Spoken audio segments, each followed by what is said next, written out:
Benefits Committee, thank you. And thank you to our ranking member, Kennedy, for also holding this meeting.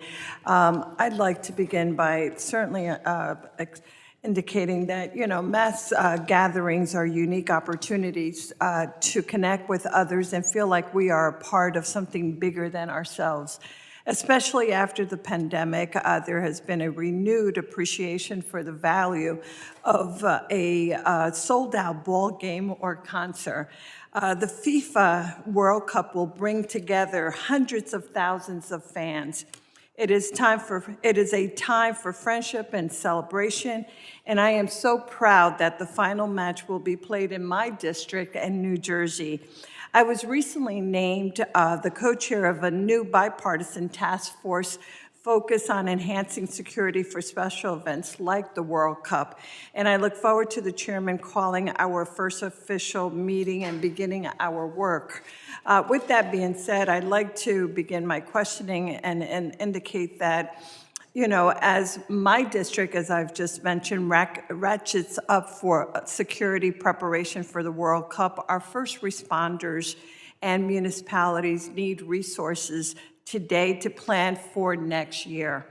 I am deeply concerned by the Trump administration's illegal withholding or otherwise delaying critical FEMA and anti-terror grants.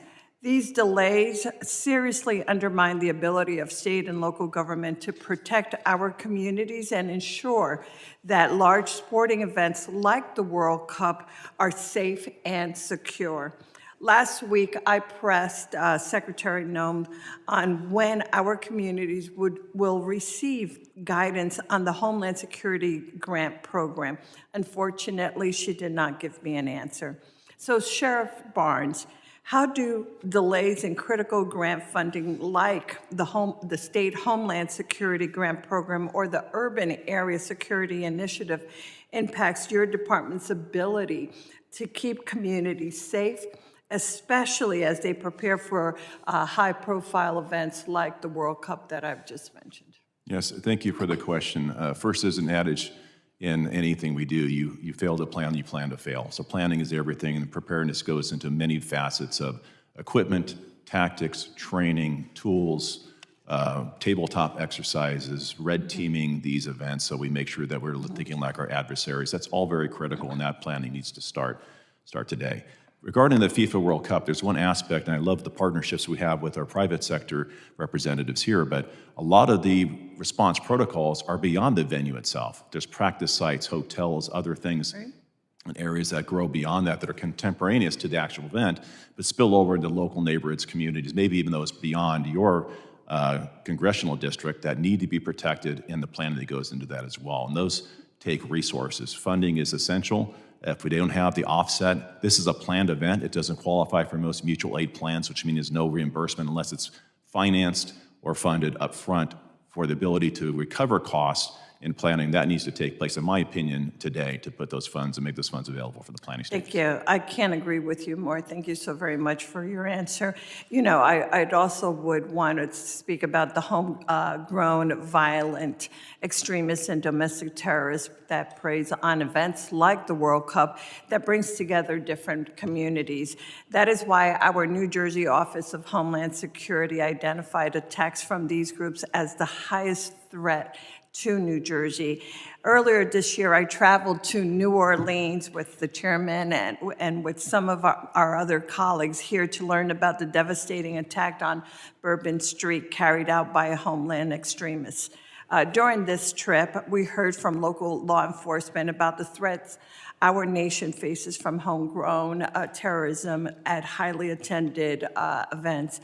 Sheriff Barnes, if you would please, what are the unique threats posed by the homegrown extremists and domestic terrorists to mass gatherings, events, and how are you working to combat these threats? Yes, thank you. I think you mentioned several of those already. Vehicle rammings. They're mostly spontaneous actors that are not even on the grid or even known to either federal authorities or locals. So spontaneous bad actors are an evolving trend that we're seeing. Some of these people weren't even had a case open or even had any threats.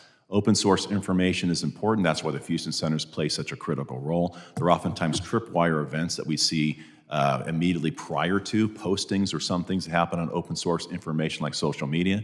And going back after 9/11, reinvigorated the See Something, Say Something campaign that worked so well several decades ago. So people who do have information that of individuals can be brought to the attention of law enforcement. But I'd preface all of this with, first and foremost, the protection of First Amendment rights. When people do decide to take the streets and protest responsibly or have actions, we are always focused on constitutional rights of our citizenry first, but have to be prepared when it crosses over into illegal activities to keep our nation safe. Thank you. Thank you, Mr. Chairman. I yield back.